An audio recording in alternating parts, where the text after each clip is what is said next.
keluar dari Havernshire, Inggris. Pemandangannya indah. Ini memiliki reputasi spektrum mawar. Tuan Bennet adalah ketua desa setempat. Dia memiliki 5 putri. Putri tertua Jane cantik dan baik hati. Putri kedua yang lembut dan murah hati membunuh putih dengan kekuatan.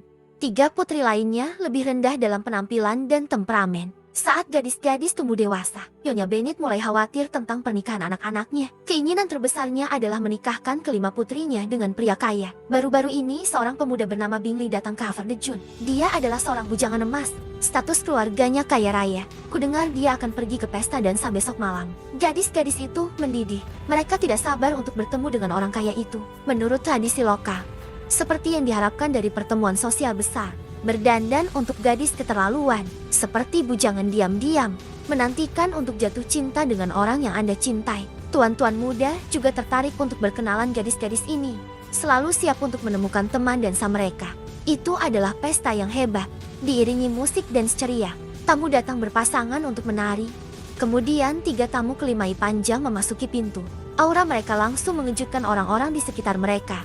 Tuan Bingley dengan pakaian mewah. Masih ada 2 orang yang berdiri. Salah satunya adalah saudara Tobrutnya dan teman baiknya, Bingley yang ceria dan antusias. Darcy tampak tidak pada tempatnya di sini. Darcy juga sangat tampan dan lebih kaya dari Bingley. Rumor mengatakan bahwa dia bisa membeli setengah dari Derbyshire. Tapi ketidakpedulian dan kesombongannya mengabaikan gadis-gadis itu. Nyonya Bennet tidak sabar untuk menyeret putrinya. Datang ke Bingley dengan menyedihkan dan memperkenalkan dirinya. Seperti yang diharapkan, Bingley menyadari bahwa Jane cantik dan murah hati, dan dia menonjol di tengah keramaian. Bingley berbincang dengan Jane yang menurutnya cantik dan baik hati. Mereka berdua saling jatuh cinta pada pandangan pertama. Darcy tidak menyukainya, tidak minum atau berbicara dengan orang. Elizabeth ingin mengajaknya berdansa, tapi dia menolaknya terus terang. Bingley pikir Elizabeth itu lucu. Saya ingin mengaturnya, tapi Darcy bilang dia baik-baik saja. Tapi itu tidak cukup cantik untuk menyentuh hatiku. Kata-kata ini didengar oleh Elizabeth yang duduk di samping. Dia tersenyum kecewa. Dia tak acuh. Tapi yang Elizabeth tidak tahu adalah itu. Mata Darcy mengikutinya sepanjang malam. Gadis ini terlihat bangga. Tidak ada yang menyapa dan menyanjung.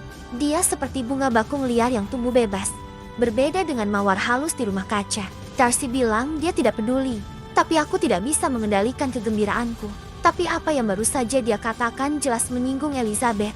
Elizabeth mengartikulasikan balas kata tanpa basa-basi. Kemudian dia berbalik dan pergi dengan ekspresi bangga di wajahnya. Tidak lama inspektur menerima surat dari saudara Tobrut Bingley.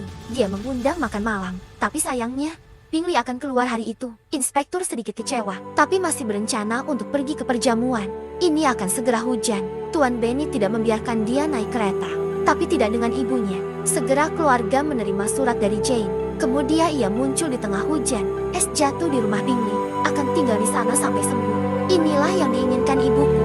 Jadi Jane bisa menunggu sampai Bingley pulang. Tepat ketika dia